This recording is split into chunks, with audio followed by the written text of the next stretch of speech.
میگوید بار خانه فاطمه آمدن، گفتن ای فاطمه، ای جگرگوشه من، چرا در خانه علی نیست؟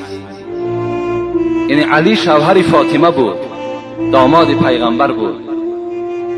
حضرت فاطمه شفاعت کننده کل زنهای امت اسلام گفتند ای پدر بزرگوار، گفتند کان بینی و بینه شیء فغاضبنی و ذهب لا ادری این ذهب. پدر بزرگوار گفتند الحال، گفتند بین ما شاید 1 ساعت پیش یک جنجال شد، ما با علی جنجال کردیم، نه مثل جنجال های امروزه. بعض جوان مسلمان، خدا پدر و مادرش رحمت کنند، میگوید که زن من میگوید در دهن تو من فلان کنم. خدا ترا بدبخت میسازد، خدا ترا روسیا میسازد، تو نام مادری را رسوا کردگی هستی. این گونه غضب در بین علی و فاطمه نبود. میگوید گفتن پدر بزرگوار کمی بین ما یک نافهمی شد، حضرت علی ملال شدند و از خانه بر آمدن، نمیدانم کجا رفتند. رسول اکرم میگوید غضبناک شدند، گفتند یا فلان انظر این علی. میگوید سر از خانه بیرون کردند، یک امت شفیرات کردند، گفتند ای مرد کنی تفتیش کن علی کجا رفته باشد. میگوید این مرد دوان آمدن، گفتند یا رسول الله هو فی المسجد. ای پیغمبر خدا، علی گفت در مسجد خواب است. گفت مسجدهای اون زمانه این گونه قالین ها نداشتند، از خاک عبارت بود. رسول اکرم میگوید وقتی من داخل مسجد شدن، پیغمبر خدا دیدن که حضرت علی بالای خاک خواب است، آمدن میگد و پشت و چهره علی را میگه از خاک تازه کردند، زیرا رسول اکرم گفته است من احب علی فقط احبنی و من ابغض علی فقط ابغضنی.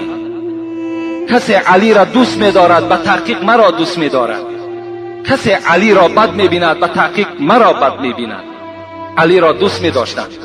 میگوید یگانه آدمی بود که در حالت غضب پیغمبر با پیغمبر صحبت می‌کرد، این علی بود. بسیار علی را دوست می‌داشتند. آمدن میگه چهره و پشت و روی او را تازه کردند و گفتند قم یا ابو تراب. این کنیت، این لقب بود که پیغمبر بر علی گذاشت که این کنیت، این لقب به علی بسیار خوش آمد. چی گفت؟ خیز، گفت ای مردی که در خاک گفت آغشته هستی، خیز ای پدری خاک.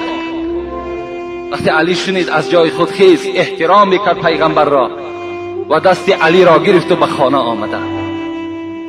وقتی وارد خانه شدند و دیدند که در چهره پیغمبر که دیگرگونی هست، فاطمه در حال حس کردند که پدرش از او راضی نیستند، ناخشنود هستند برای این کاری که نسبت شوهر خود علی کرده است.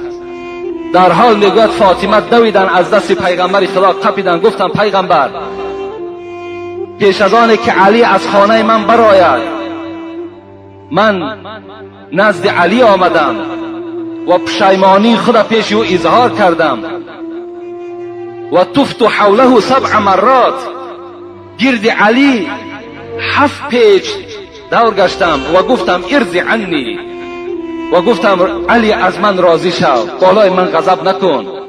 من از علی این گونه مراجعت ها کردم و از من راضی شد، بعد از خانه من بیرون شد.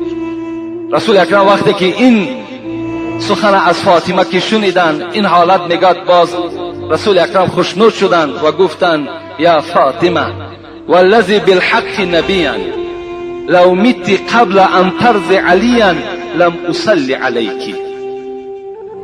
رضاء الزوج هو رضاء الله و سخط الزوج هو سخط الله.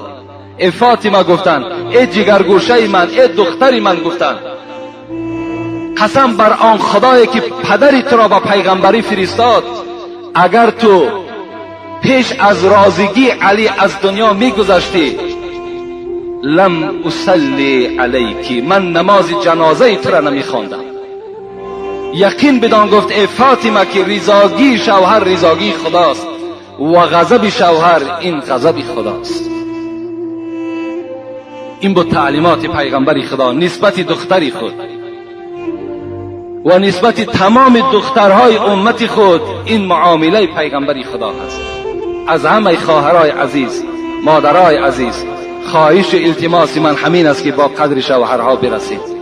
با شوهرها گپگردانی نکنین، شوهرها را به احترامی نکنین. چگونه ای که جمعه پیشین برای شما قید کردم، اگرچه این شوهرها در نزد شما قدر ندارند، قیمت ندارند، لکن حورهای جنتی چی گفتند؟ قاتلک الله فانه هو عندک الدخیل. شما را ای زنها خدا قتل کند، اینها در نزد شما موقت هستند، زود است که نزد ما می آیند. یعنی زود است که این جوانهایی که می بینیم چی پولدار هستند، چی بی پول هستند، چی حسن خوب دارند، چی حسن ناخوب دارند، اینها در نزد حورهای جنتی با قدر هستند.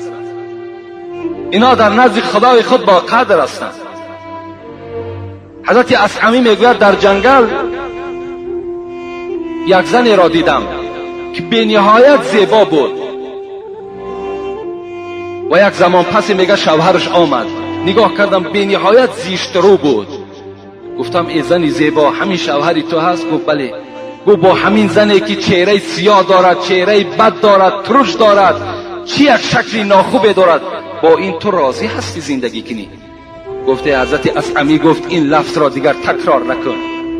این زنی زیبا گفت این لفظ را تکرار نکن. شاید که گفت این مرد در نزد خدا چنان کاری ثواب کرده باشد که این زنی زیبا را ثواب این مرد گردانیده باشد، و شاید که من در نزد خدا چنان یک معامله ناخوب کرده باشم که این مرد را عقوبت من گردانیده باشد. این چی معامله، چی یک سخنی زیبای از جانب زنها صدا میداد. از این خاطر همه شما باید که البته در رفتار زنهای خود دائم نظارت کنین و باید که زنهای شما را احترام کنند.